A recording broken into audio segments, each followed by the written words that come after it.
segment we do. We give the people what they want. Jimmy Butler shot down Giannis and the Bucks. Jamal Murray is on fire, but we start with CP3 and the Thunder. It looked like they were going home until Chris Paul took over in the final stretch of the game. Jalen, what do you think about the performance last night? One word to the three in his performance, not only in tonight's game, but throughout his Hall of Fame, champion. He's the exact embodiment of a player, along with Jimmy Butler, of why I hate stats. Because so many people don't the games and look down at the stat sheet, and he's not always over 25 points. Or he's not always over 15 assists. He doesn't give you these arcade numbers all of the time. So it's easy to diminish his career by saying, oh, he hasn't won a championship yet. Now, there has been some times where he's flamed out in the playoffs, and his squads, in particular, made some turnovers late in games. But constantly, he's found ways to be not only clutch. I remember that game against the San Antonio Spurs, but also spiteful.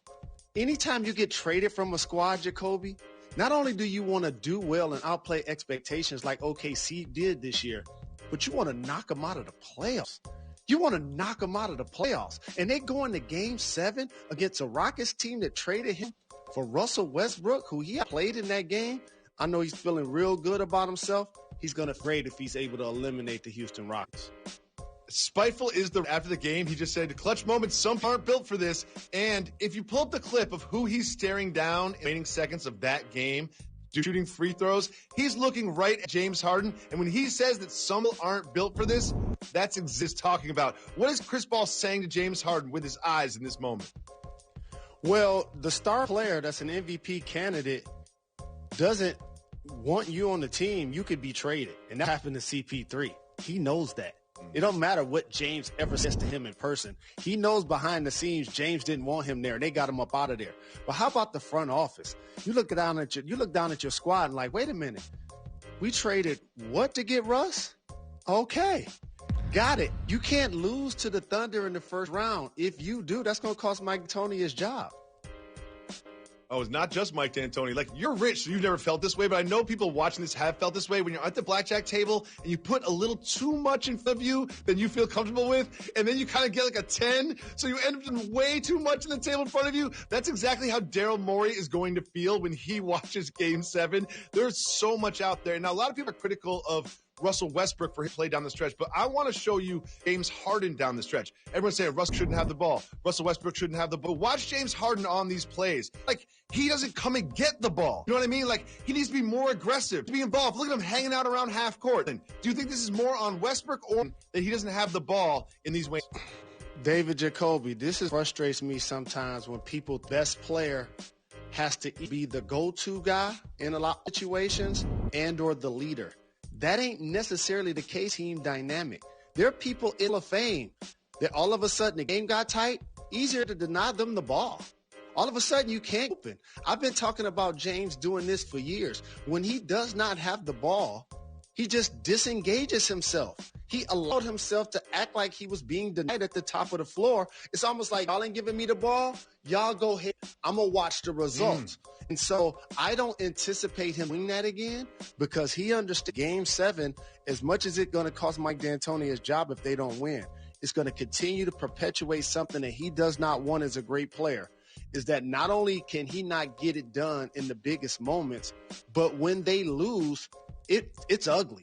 I remember the Lil B curse when he had double-digit turnovers. I remember them losing to the Spurs and they didn't shoot and didn't score. Like, I remember them missing 27 straight threes. When you play this feast or famine style, this home run or strikeout style, it looks ugly most times, and that's going to fall on James Harden if they don't get it done.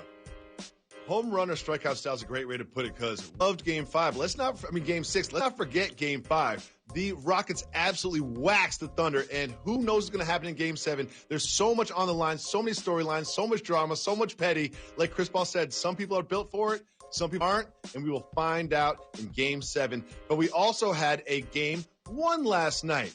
Jimmy Butler was built for it, as Chris Paul says. Stretch, Jimmy Butler just kept hitting shot after shot, hitting threes. He's not necessarily a point shooter, and he took over and won for the Heat. But it was Giannis Antetokounmpo's play that left everyone sort of what was going on. What was going on with the MVP? A couple things that were going on in yesterday's game. Close your eyes with me. Hypnotize the audience for a second. Everything I said about Chris Paul, it applies to Jimmy. Just think about it. Every time they lose somewhere, every time they leave somewhere, it's because they're abrasive or they rub people the wrong way or they're too tough on their mates. And then now all of a sudden when they go to situations when the expectation isn't so very high like it was when you joined Karl Anthony Towns in Minnesota, or it wasn't so very high like when you were Lob City at the Clippers.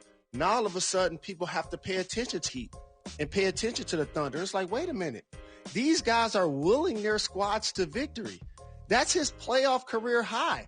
And for those that have been watching the NBA all year, Jimmy Butler has not been an accurate three-point shooter. He has not been a high-volume scorer. He's playing playoff basketball. He's playing exactly different than he did during the regular season. I appreciate that about him on both ends of the floor. That's why they're up 1-0 versus the Bucks. Yeah, Chris Middleton has been an all-star playing alongside Giannis, but Jimmy Butler is an all-star regardless, and that was the difference in that game besides Giannis struggling. Giannis had 18 points and 10 rebounds, a great stat line, but not necessarily a great stat line for him. He 4 free throws, however, missed 8. What was up with Giannis last night? His confidence is shot, Jacoby. You don't see, even if it's a poor shooter, you know what you see them do? Shoot air balls. The one thing you rarely see a poor shooter do is shoot air balls. There's a sticker on the left side of the NBA hoop, logo Jerry West. And when somebody brick, since he's not wearing a helmet, I say it's going to give the logo a concussion. So I see a lot of people give the logo concussions, but I don't see a lot of air balls from the free throw line at that. That lets you know that it's in his head. And for the Miami Heat, they pick a team based on its toughness than its skill, while other teams do it in reverse. And the Milwaukee Bucks can't allow themselves to be bullied by the Miami Heat plus outskilled, or they will not win this series. Now, you know I picked the Heat to beat the Bucks in the series over a month ago. And one thing I want to point out to fans that watch this game, what hat is that you're wearing? Michigan Wolverines. Duncan Robinson hit one shot last night, and the Miami Heat won. Again, Duncan Robinson hit one shot last night, and the Miami Heat won. And you mentioned Giannis lost his confidence. Well, he seemed a little testy after the game when he was asked about why he didn't switch on to Jimmy Butler down the stretch. Let's listen to the MVP. Did you ask Bud to take Jimmy late? To guard him? Yeah. No, I didn't. Why would you ask that? Is that something you want to do going forward? No, I'll do whatever coach tells me to do. Jalen, what do you think about the Defensive Player of the Year not asking to switch on to Jimmy Butler down the stretch? It don't matter what happened in game one. You will see times going forward that he's guarding him, period. That's just what it has to be, especially when you have Lopez inside that can block shots. But that reminded me of one of my favorite movies, Jacoby, Dead Presidents. And Chris Tucker's character was a gentleman named Skippy. And Giannis was sitting at the podium like, wait a minute, I lead the team in all these statistical categories. And you asking me to do something else? You're asking me to do more?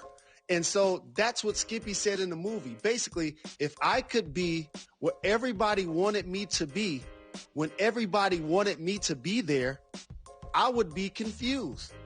That was Giannis at the podium. We celebrated CP3 taking the Thunder to victory. Jimmy Butler doing the same. Let's not forget, on Saturday, Jamal Murray was absolutely on fire. He put up 50 to extend the Denver Nuggets season once again against the Jazz, forcing a Game 7. What did you see from Murray on Saturday? Jacoby, I need you to give me some therapy. I'm going to ask you a question and allow your great basketball intellect on and off wax of what we've been saying about the Denver Nuggets the last 2 years happening right in front of our eyes. We've seen the Joker play all NBA. But when we watching these games and so 10, 11 people getting minutes, 9 and 10 people shooting 5 or more shots, what do I be saying about the Nuggets? Got to shorten the rotation. There's too many people. I'm seeing too many last names in and out of the game. But here's what's happened. You remember last year? It was the Joker. It was the Joker season. The Nuggets win as far as he would take them. Now, he's sort of taking a backseat to Murray, and it's working out for them right now. But, Jalen, one thing I want to play for you, which is extremely important, is after Murray's 50-point performance, he had to do an interview immediately, and he was tired from playing the basketball game. But for much more, let's listen to him. Shoes mean a lot. And in life, you find things that hold value to you and things to fight for. And we found something worth fighting for. These shoes as a symbol all around the world. Because it's not just in America. It happens everywhere. It's not going to take one night. And we're trying to fight for 400 years. But they give me life. Even though these people they give me life. They help me find strength fighting this world. That's what I'm going to keep doing. Jalen, take us behind the curtain. What does it feel like to perform like that on the court and then immediately have to speak about everything that's going on off the court? So you know how much I love Jamal Murray. And it just so happened that he's a really good basketball player. And that highlighted it right there, Jacoby, because I want our non-colored counterparts to understand something. Every day we roll out of bed, we need to compartmentalize social and systemic racism in order to just function that day. And so I appreciate and applaud him enlightening the audience and bringing awareness to George Floyd being murdered by officers after somebody put a knee on his neck for 8 minutes and 46 seconds. Breonna Taylor, she was in the bed sleep, Jacoby. Tamir Rice was playing with a toy gun at the park at 12 years old. And so these circumstances, unfortunately, continue to happen. But as Black people, we must realize that we're not going to change it overnight. And like I keep saying, it's field position. It's field position. That's all this is about. We're going to get 1 or 2 first downs and punt. We're going to get 3 or 4 first downs and punt. But we're not going to be discouraged.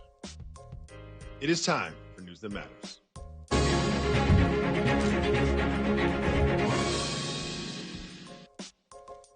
After the Lakers beat the Blazers in the first round, they celebrated. Did they go to the nightclub? No. Did they go to a fancy restaurant? No. According to this tweet from Laker reporter Marissa Brolin, they had a pizza party. Jalen, what do you think about a pizza party in the bubble? After watching The Last Dance, you better double check who's delivering that pizza. Oh, wait. Yes. It's the GOAT. MJ. It's Michael Jordan. Delivering the pizza. I wonder if what are all those females like doing there? That's a violation. That is a bubble violation. What are those females doing there? Jalen, the Celtics have the Raptors number, and I don't know if you can count on Alvin Kamara. You want to discuss the topics that hit the breaks. If not, we'll keep it moving. Jalen, the Raptors just can't beat the Celtics. Hit the break. Keep moving or hit the break. The Raptors are 11-0 against all other teams in the bubble, but 0-2 against the Celtics, who just have their number. What is it about the Celtics that stumbles the Raptors? Round 2 in the East is about matchups, and the Celtic team matches up really well with the Raptors, who play a lot of miscellaneous lineups and rely heavily on Pascal Siakam, who struggled in the first game with foul trouble. It's important for he and Fred VanVleet to be not only productive players, efficient players, in order for them to beat these Boston Celtics who are playing without Gordon Hayward, especially if you're not going to slow down Tatum, who's been terrific so far in the bubble. Jalen, I have some extremely important information for your fantasy football draft. Keep moving or hit the brakes. The brakes. Like most of us, Alvin Kamara has decided that he's going to work from home during the Saints training camp, apparently because of a contract. What do you think? Looks around and say, okay, Drew Brees this. Michael Thomas makes that. And I'm in the year of my deal making $2 million. Oh, I need a raise. And I play running back. Oh, I need a raise. You should be able to see this kind of mile away. Same with Dalvin Cook. it's going to be interesting to see how those situations play out. I hope that they'll both be on the field, or neither of them will be on my fantasy team. Moving on, Nick Saban played his part in the fight against social injustice. Keep moving or hit the brakes? Hit the brakes on this. Nick Saban led some of his Alabama athletes on a march across campus. What do you think of this motion by Saban and the Alabama Crimson Tide? I love the fact that Nick Saban, like many people in power, seem to be softening their stance and realizing that people protesting is not anti-American. That visual was of a coach leading his team, but the next step is for them to be locked in step together. That's the visual that I would love to see. Not him leading them, but they're working together. Interesting detail for you to point out. I appreciate that perspective from you, Jalen. I also want to point out that this march was to a building in which 2 African Americans were blocked from entering back in '68, so it did have some geographical significance as well. Moving on. Taco Fall is picking up a new habit in the bubble. Keep moving or hit the brakes. I know you love silly topics, and your smile on your face makes me hit the brakes. Hit the brakes on this. His teammates and his cantor, Jalen Brown, are giving Taco Fall a swimming lesson in the pool. Little swimming lesson. Jalen, Taco Fall, better or worse than you? You can dance water and not get wet. I'm a better swimmer than him because I know how to dog paddle. I can get front, back, side to side. Now, I can't do any trawl. I've been in many pools with you, and I've yet to really see you swim. You're kind of like a Shaolin cat. You like to be in the pool. You're comfortable. You get in and out. You get heated up, cool off. But you got a little drink in your head time. I've never really seen you in. Never really seen that. Never seen you jump in. You know, I feel like you can do it if your life depended on it, but you're not really out there, Michael Phelpsing when you're at the pool. Oh, no, dog. When I was trying to learn to swim when I was young, between in my uncle's backyard and Peace Uncle P, and really what some of those individuals were doing inside of the water, in the backyard pools, during the bookmobiles, or at Belle Isle, and some of these guys were my friends, and I knew that they were doing nasty things like peeing and doodling on themselves while they were in the water. I was like, I'm good. I am not trying to open. 2 huge games on Wednesday night, starting with the countdown at 6, and then we have 6:30. Miami Heat against the Bucks, Game 2. And then in the nightcap, the 2 best words in sports, Game 7 between Chris Paul and the Rockets, the team that traded him. Tune into that starting at 6 o'clock on Wednesday night. Welcome back to Jalen and Jacoby. Jalen, it is now time for a new segment that we're calling Messages of the Move. Every day we are going to just shine a light on some of the different messages that appear on the backs of NBA jerseys in the bubble. The first one we have is Say Her Name. What is the significance of that to you? Extremely significant, and by how I put items on the wall in the studio. You see Harriet Tubman over my shoulder, still waiting for the $20 bills to get in circulation. How about Rosa Parks, the great civil justice warrior that she was? Fannie Lou Hamer. And as you graduate to 2020, the NBA players are acknowledging Breonna Taylor, who was murdered by police officers, entered her apartment during a no-knock warrant during the middle of the night. And the person that they were allegedly looking for actually got arrested by officers on a different side of town. The officers in that case, Jacoby, were also involved in a no-knock situation that went wrong a couple of years prior. And the officers and law enforcement officials still have not punished the officers that were involved with murdering Breonna Taylor. So when you enjoy NBA basketball, make sure you say her name. Jalen, basketball lost a legend.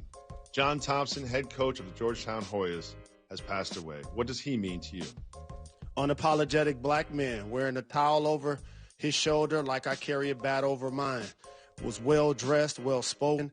As a large man, sometimes You walk into offices, corporate America, and usually the people that look like you that run the companies don't give a larger man an opportunity like John Thompson has. Just for whatever reasons seem to work against larger black men in getting great prominent jobs. And he was a leader, a father figure, and he will be missed. We will be back tomorrow. Right now it is time for Dan Le Batard and Highly Questionable. Make sure you subscribe to our podcast.